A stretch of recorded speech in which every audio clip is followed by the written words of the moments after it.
Back to आज की video में मैं आपको बताने जा रहा हूँ कहानी एक घमंडी पेड़ की। तो इस वीडियो शुरू होने से पहले मैं आपको एक काफ़ी अच्छी खुशखबरी देना चाहता हूँ। अपनी फैमिली के अंदर दोस्तों जल्दी होने वाले 100 सब्सक्राइब्स। दोस्तों अभी तक आप फैमिली के मेंबर नहीं हो तो जल्दी से आके सब्सक्राइब करके मेंबर भी बन जाओ। एक फॉरेस्ट के अंदर दोस्तों दो पेड़ थे। एक था दोस्तों मैंगो ट्री और एक था दोस्तों अंजीर का पेड़। मैंगो ट्री दोस्तों जो था वो काफ़ी हंसमुख था और जॉयफुल था। वो दोस्तों कोई भी अगर थक के आता था तो दोस्तों अपनी छाया के अंदर उसको रेस्ट करने देता था। साथ ही साथ दोस्तों अगर कोई स्पैरो उसके घर घरता बनाती थी, उनका घर बनाती थी उसके पेड़ के ऊपर, तो दोस्तों वो उसे खुशी खुशी हाँ बोलता था और वो उसे उसके ऊपर घरता बनाने देता था। साथ ही साथ दोस्तों ऑटम के मौसम में चिड़िया आती उसके फल चुगने और दोस्तों काफी सारे पक्षी उसके लिए गाना भी गाते थे। दोस्तों ये जो मैंगो ट्री था ये काफी विनम्र और हंसमुख था। और दोस्तों ठीक दूसरी तरफ जो अंजीर का पेड़ था वो दोस्तों स्वभाव से काफी घमंडी था। जो भी दोस्तों स्पैरो आती, बर्ड आती, उनको दोस्तों वो काफी गुस्से से कहता कि तुम उस आम के पेड़ पे जाओ, मेरे ऊपर मेरी हेयर स्टाइल खराब हो रही है, तुम मेरे साथ मत रहते जाओ, उधर जाती जाओ। मैं काफी दोस्तों वो काफी घमंडी था और वो कभी भी दूसरों की बात नहीं मानता था और खुद अकेला समझता था कि वो जंगल का राजा है। और दोस्तों ठीक दूसरी तरफ जो मैंगो ट्री था वो उसको हर बार समझाता था कि तुम ऐसा मत करती जाओ, उनको तुम्हारे ऊपर बैठने देते जाओ। वो कुछ नहीं करते, बस उनके ऊपर बैठते और रेस्ट करके चले जाते। तुम क्यों इतनी घमंडी हो? तो दोस्तों ऐसे ही दोनों की दोस्तों लड़ाई होती रहती। फिर दोस्तों एक दिन वायु उस पेड़ के पास जाता है और कहता है, तुम्हें किस बात का इतना घमंड है अंजीर के पेड़? तुम इनको जो भी यात्री आता उनको बैठने क्यों नहीं देते? और साथ ही साथ कोई गौरैया उसके टहनियों के ऊपर आती है तो उसको बैठने क्यों नहीं देते? तो दोस्तों वो अंजीर का पेड़ उसे काफी दोस्तों कहता था ऐसे एकदम अपने ऊपर गर्व करके कि जानते हो क्यों मेरे पास सारे लोग क्यों आते? क्योंकि मेरे जितना लंबा और मेरे जितना हरा भरा पेड़ कोई नहीं हो सकता, इसलिए सारे यात्री को मैं उधर बैठ देता हूँ और अगर वो मेरे ऊपर बैठेगी तो मेरी हेयर स्टाइल खराब हो जाएगी। और फिर दोस्तों वायु से कहता है, हेयर स्टाइल? तुम्हारी कैसी हेयर स्टाइल है? तुम एक साधारण पेड़ ही तो वो कहता है उसे, तुम यहाँ से चले जाओ वायु, मेरी पत्तियां खराब हो जाती है और तुम चिड़ी हो, तुम यहाँ से चले जाओ, उस आम के पेड़ के ऊपर जाके बैठ जाओ। फिर दोस्तों वहां पे काफी सारे स्पैरोज आ जाते हैं और कहते हैं कि क्या तुम हमें अपना घोंसला बनाने दोगे अंजीर के पेड़? दोस्तों अंजीर का पेड़ काफी घमंड से कहता है, नहीं, जाओ तुम उधर उस आम के पेड़ के ऊपर बनो। और दोस्तों आम का पेड़ उसे कहता है कि तुम्हें किस बात का इसका घमंड आता है अंजीर के पेड़? तुम भी तो मेरे जैसे एक साधारण पेड़ ही तो हो, उनको बैठने दो, वो कितने सुंदर होते और उनके मधुर गीत से मैं तो बिल्कुल प्रसन्न हो जाता हूँ, क्या तुम प्रसन्न नहीं होती? दोस्तों वो उसे कहता है, हाँ वो गंदे गीत मेरे मेरे दोस्तों अगर वो बैठेंगे मेरे ऊपर तो मेरी हेयर स्टाइल खराब हो जाएगी, जाओ तुम इधर से। और कहता है, तुम मुझसे छोटे हो और बदसूरत भी हो, तुम मेरे जितने बड़े नहीं हो। तो वायु इस बात से गुस्सा हो जाता है उससे और कहता है, तुम ये क्या बात कर रही हो? वो उसको इस बात से ठेस पहुंच सकती है, उससे माफी मांगो। फिर दोस्तों मैंगो ट्री वायु को कहता है, कोई बात नहीं, मुझे ठेस नहीं पहुंची, आ जाओ चिड़िया, मेरे ऊपर घोंसला तुम बना सकती हो। दिन बीतते गए लेकिन दोस्तों मैंगो ट्री और अंजीर के पेड़ के अंदर कुछ डिफरेंस नहीं बदला। मैंगो ट्री हमेशा मुस्कुराता रहता और सबसे दोस्तों बातें करती रहता, लेकिन दोस्तों अंजीर का जो पेड़ है वो वैसा ही था और दोस्तों किसी से भी वो बात करना ही नहीं चाहता था।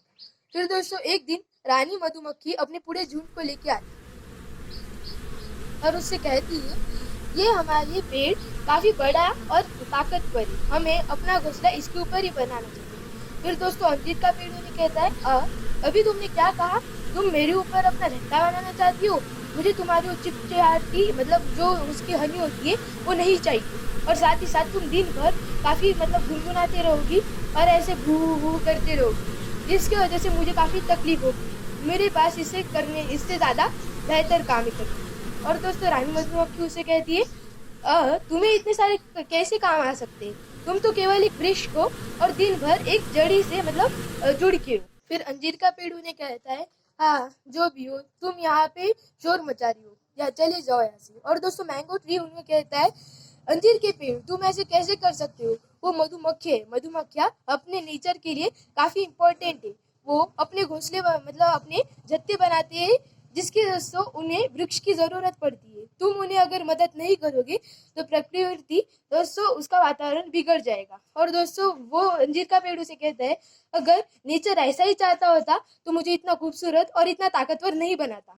आम के पेड़ को इन बातों से काफी ठेस पहुंची, लेकिन दोस्तों आम के पेड़ ने इस बात के ऊपर चर्चा करना छोड़ दिया और उसने मधुमक्खियों को पुकारा अपने पास और कहा, रानी मधुमक्खी, तुम अपना झड़ता अंजीर के पेड़ की बजाय मेरे ऊपर बना सकती हो। और दोस्तों रानी मधुमक्खी उन्हें कहती है, अरे तुम कितने जनरल हो, तुम कितने साधारण पेड़ हो, ना कि उस अंजीर के पेड़ की तरह घमंडी हो। तुम जैसे जनरल पेड़ काफी अच्छे होते हैं, मैं जरूर तुम्हारे ऊपर अपना झट्टा बनाना पसंद करूंगी। तुम्हारे जो भी फल है वो उसने कितने मीठे और सुगंध है। मधुमक्खियां अपना झट्टा वहां पे बना देती है और वहां पे काफी पीसफुली रहने लग जाती है। और दोस्तों मैंगो ट्री को इस बात से कुछ भी फर्क नहीं पड़ता। उन्हें उसे दोस्तों ना ही उनके भुनभुनाने से कुछ फर्क पड़ता है और ना ही उनके चिपचिपाहट से उसे कोई तकलीफ जाती है। और दोस्तों दूसरी तरफ वो जो अंजीर का पेड़ है हमेशा दूसरों के ऊपर चिल्लाना, उसने घमंड करना जारी रखा। कुछ सप्ताह बाद दोस्तों वहां पे दो लकड़हारे आते हैं और वो उनको दोस्तों लकड़ी चाहिए होती है अपना घर बनाने के लिए। वो दोस्तों वहां पे मैंगो ट्री को देखते हैं और कहता है, अरे वाह, इसकी लकड़ी तो काफी अच्छी दिख रही है, हमारे घर बनाने के लिए इसकी लकड़ी काफी अच्छी रहेगी। फिर दोस्तों वो जो दूसरा देता है लकड़हारा, वो देख लेता है कि वहां पे मधुमक्खी का झट्टा है और उसे कहता है, रुको रुको, यहाँ पे एक मधुमक्खी का झट्टा है, अगर हम इस पेड़ को काटेंगे तो ये मधुमक्खियां हमें काट डंक मार सकती है। दूसरा लकड़हारा कहता है, तुम सही कह रही हो। और दोस्तों वो यहाँ पे कुछ ही दूरी पे चले कि वहां पे वो देखते हैं एक बड़ा सा अंजीर का पेड़ है। और दोस्तों वो उस पेड़ की लंबाई और मजबूत हुए दोस्तों इस बात को देख के काफी खुश होते हैं और वो उसे कहता है, हाँ, यह वाला पेड़ भी काफी सही है, हम इसी पेड़ को काटेंगे, चलो इसके सबसे निचले हिस्से से शुरुआत। और दोस्तों वो दोनों लकड़हारे उस अंजीर के पेड़ को काटना शुरू कर देते हैं। और दोस्तों वो जो अंजीर का पेड़ है उसको काफी दर्द होता है और वो रोने लग जाता है। और दोस्तों जल्द ही उसे याद आता है वो चिड़िया जो कि उसके ऊपर बैठती है, लेकिन वो उनको भगा डालता है। और दोस्तों कहता है, आउच, इसके अंदर दर्द होता है, मैं ऐसा नहीं करना चाहिए था उनके साथ और मैं जंगल छोड़ के नहीं जाना चाहता। और दोस्तों मैंगो ट्री ये सारी चीज होते हुए देख रहा था।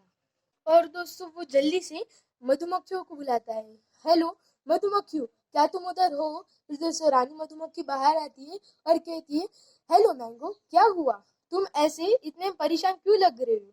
फिर दोस्तों वो उन्हें बताता है कि वो देखो अंजीर के पेड़ को वो दोनों लकड़हारे काट रहे, उसकी मदद करो प्लीज। फिर दोस्तों रानी मधुमक्खी कहती है, अरे कृपया करके तुम ऐसा मत कहो, वो अंजीर का पेड़ हर वक्त खुद के बारे में ही सोचता है और वो हमेशा जो भी जंगल है दोस्तों उसकी हर चीज से नाराज रहता है, हम उसकी मदद भला क्यों करें?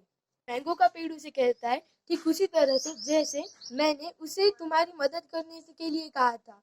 और दोस्तों वहां पे वायु आ जाता है और वो उसे कहता है, लेकिन उसने रानी मधुमक्खी की मदद नहीं की थी, मैं रानी मधुमक्खी की इस बात से सहमत हूँ, वो हर वक्त खुद के बारे में ही सोचता है। अगर उसने उस दिन रानी मधुमक्खियों को अपने ऊपर झट्टा बनाने दिया होता तो आज लकड़हारे उसको नजरअंदाज कर देते थे।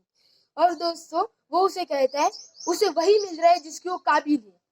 आम का पेड़ उसे कहता है, नहीं वायु, ऐसा नहीं है, अगर वो हमसे ऐसे ही बदतमीजी से पेश आता रहा तो ऐसी बात नहीं है कि हमें भी उससे वैसा ही व्यवहार करना चाहिए जैसे उसने हमसे किया। ये घर हम सबका है, हमें एक दूसरे की मदद करनी चाहिए अगर हमें एक दूसरे की आवश्यकता हो। और आज अंजीर का पेड़ मुसीबत में, हमें उसकी मदद करनी चाहिए, ना कि उसके जैसा व्यवहार करना चाहिए जैसा उसने हमारे साथ किया था। और दोस्तों रानी मधुमक्खी परेशान हो जाती है कि उसको अंजीर के पेड़ की मदद करनी चाहिए या फिर नहीं। फिर जब दोनों लकड़हारे वहां से जाते हैं तब दोस्तों अंजीर के पेड़ को अपने ऊपर काफी शर्मिंदा होता है दोस्तों खुद के ऊपर, और वो मधुमक्खियों से माफी मांगता है कि मैं माफ कर दो मधुमक्खियों, मैंने अगर उस दिन अब तुम्हें अपना घोंसला बनाने नहीं दिया होता तो मुझे लगा कि तुम मुझसे अभी कभी बात नहीं करोगी, लेकिन तुमने अभी मेरी मदद की, मैं काफी शर्मिंदा। और दोस्तों दोनों लकड़हारों के वहां से जाने के बाद अंजीर का पेड़ दोस्तों खुद पे काफी शर्मिंदा होता है और वो रानी मधुमक्खी को माफी मांगता है कि उस दिन मैंने तुम्हें अपना झट्टा मेरे ऊपर नहीं बनाने दिया। फिर दोस्तों रानी मधुमक्खी उसे कहती है, तुम हमसे माफी मत मांगो, तुम अगर माफी मांगना ही चाहते हो तो उस आम के पेड़ से मांगो। उसने हमें मनवाया कि हम तुम्हारी मदद करें, वरना हमें तुम्हारी मदद नहीं करनी थी। फिर दोस्तों वो उसे कहता है, क्या सच में आम के पेड़ तुमने मुझे अपनी मदद करने के लिए कहा इनसे? फिर दोस्तों वो वायु जो है उसे कहता है, तुम उसे हर वक्त चिल्लाते रहे कि तुम छोटे हो और मेरे इतने ताकतवर नहीं हो, लेकिन फिर भी उसने आज तुम्हारी मदद करने के लिए हमें मनाया। और दोस्तों इसी तरह जो अंजीर का पेड़ है उसको खुद के ऊपर काफी शर्मिंदा है और उसने आम के पेड़ से भी माफी मांगी और कहा कि हम सब अपनी अपनी जगह पे दूसरों की मदद करनी चाहिए। और दोस्तों वो उसे कहता है कि मैं आज से कभी घमंड नहीं करूंगा और तुम्हारे जैसा ही सबसे व्यवहार करूंगा। मैं हो सके तो माफ कर देना आम के पेड़। फिर उस दिन के बाद से अंजीर के पेड़ ने कभी भी गुस्सा नहीं किया, ना ही पेड़ मतलब जो भी आता उसके ऊपर बैठने के लिए और दोस्तों सीढ़ियों के ऊपर या फिर दोस्तों वायु से। और उस दिन के बाद से अंजीर का पेड़ आम के पेड़ का काफी अच्छा दोस्त बन गया और वो अंजीर के मतलब आम के पेड़ के जैसे ही गाने लगा। और दोस्तों इसी के साथ ये दोनों हमेशा के लिए अच्छे दोस्त रहे। दोस्तों आज की स्टोरी में मैंने आपको बताया कि कैसे आम का पेड़ अंजीर के पेड़ को अपना सबक दिलवाता है। दोस्तों ये वाला स्टोरी टाइम के लिए एक लाइक तो बनता है, चैनल को कर दीजिए आप मेरे जाके सब्सक्राइब और साथ ही साथ दोस्तों वीडियो को जरूर शेयर कीजिएगा अपने दोस्तों के साथ ताकि उनको भी पता चले कि आखिर आम के पेड़ ने अंजीर को पेड़ को सबक कैसे सिखाया था। दोस्तों मैं मिलता हूं आपको अगली वीडियो में। Thanks for watching.